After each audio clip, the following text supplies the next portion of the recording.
Boy, I tell you, one time when I was a child, I got kidnapped, right? It was a group of like 8 black folks that kidnapped me and took me to this house. They put me in the basement of the house and tied me up. It was a cold and damp basement. I saw the bones of another couple of people in the corner, their hands and feet bound by rope. Later the same day they brought me there, they brought a girl about my age as well. Her name was Lisa. What followed is nothing that I can get into in any great detail. Every single day, a few of the guys would subject us to all manner of torture and abuse. We'll probably bear the scars for the rest of our lives. It wasn't all of them that did these things though. A couple of them seemed to not have the heart to participate in such things. One would even plead from time to time with the others to stop the abuse on those days when it was especially bad. I was thankful to them for that.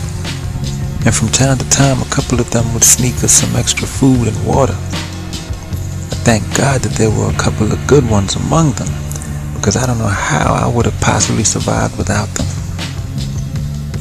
The girl who was kidnapped with me was stubborn though. She didn't appreciate their kindness. She scoffed at them for what she called their quote-unquote help. Lisa didn't appreciate them when they pleaded with the others to end some round of abuse, and at first, she used to play tough and refused to eat the extra food they would sneak us. Later she started to eat it though.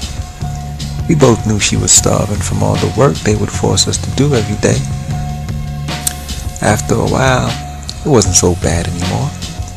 We did the work, Lisa would say, quote-unquote willingly, and the instances of abuse lessened. If you knew how to behave, then everything would be alright. Lisa was a troublemaker though. Some days she wouldn't do what they told her to do. And of course that's going to lead to more abuse. I hated it because sometimes they take it out on me too, and it was all because of her and her own foolish and stubborn ways. And yet still those other people in the house were kind to her. They bent over backwards to help her.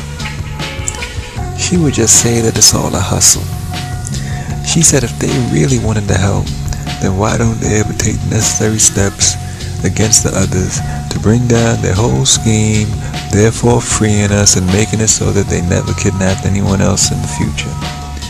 She would talk about all the work we're forced to do around the house and how it benefited all of them. She would say that therefore she owed them nothing, not even her gratitude for their acts of quote-unquote kindness. And she also said that they were willing to do just about any and everything except for that which would deprive them of the beneficial and privileged position they currently have. You know, she'd point to the bones in the corner to show that this had been going on for a long time and that they never moved to end this whole thing before those people died down here. She asked me what I thought was going to happen to us as well. I told her she was being unreasonable. They were doing as much as they possibly could, and that's what counts. And I told her that if she truly felt so strongly about it, then she shouldn't eat the extra food they bring. I felt she was a true hypocrite for that. She would say that she planted it, harvested it, and cooked it, so she felt no contradiction whatsoever. I felt that was just a cop-out, because the point was that they didn't have to sneak us the extra food. They were obviously good people. She would just say they didn't have to do any of this at all, and if they were truly good, then we wouldn't even be here, and neither would those bones. She was always talking about them damn bones. It was just a circular argument. Eventually, we were rescued by the police. They arrested everyone, even though I pleaded with them to not arrest the good ones. Lisa, of course, couldn't have been happier, and she was definitely going to testify. I told them I wouldn't testify against them because they were good people and they helped us. They were just caught up in a bad situation, and they tried their best to do whatever they could to aid us. They had some white psychologists try to evaluate me and whatnot. I told them, look, at one time white people had my people enslaved, but there were some who were good to us throughout the oppression. So should I look at all white people as bad? Well, I tell you, that one shut that psychologist right on up. They ended up locking up all 8 of them, and the authorities wouldn't allow me to talk with any of them. Said it was for my own good or whatever.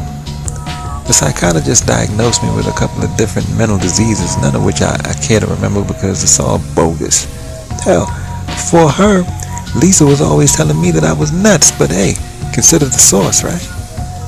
She said she found it sad that I had more in common with the people who kidnapped us than with the person with whom I was kidnapped. I told her that if she wasn't such a hateful person, then we probably would have more in common. I don't care what Lisa or any shrink says. I love those guys, and I'll never forget their kindness for as long as I live.